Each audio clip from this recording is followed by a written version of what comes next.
જલપુરમાં પ્રાથમિક સુવિધાના અભાવે સ્થાનિકોનો વિરોધ. વડસર બિલાબોંગ સ્કૂલ પાસેના સ્થાનિકોનો તંત્ર સામે રોષ સામે આવ્યો છે અને પ્રાથમિક સુવિધા નહીં સંતોષાય તો ચૂંટણી બહિષ્કારની ચીમકી ઉચ્ચારવામાં આવી છે. રોડ, પાણી, સ્ટ્રીટ લાઇટ જેવી પ્રાથમિક સુવિધાનો અભાવ જોવા મળ્યો. લેખિત તથા મૌખિક રજૂઆતો પછી પણ સુવિધા ન મળતા વિરોધ થઈ રહ્યો છે. કોર્પોરેટર, ધારાસભ્ય, મેયર સહિત કમિશનરને આ બાબતે રજૂઆતો કરવામાં આવી છે.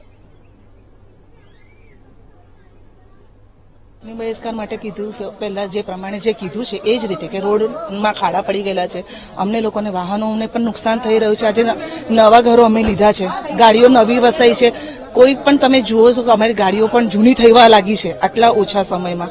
પ્લસ પાણી ભરાઈ જાય છે, ખાડાઓમાં ખાડા પાણી જયારે ભરાઈ જાય છે ત્યારે ખાડા પણ દેખાતા નથી. પ્રોબ્લેમ એ થઈ રહ્યો છે.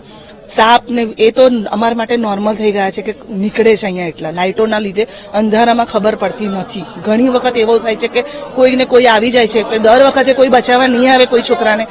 પ્રશાસન ત્યારે જ આવશે જ્યારે કોઈનું ઘરનું વ્યક્તિ જ્યારે જતું રહેશે ત્યારે પ્રશાસન સાંભળવા આવવાનું છે. ત્યાં સુધી પ્રશાસનની આંખો નથી ખુલવાની.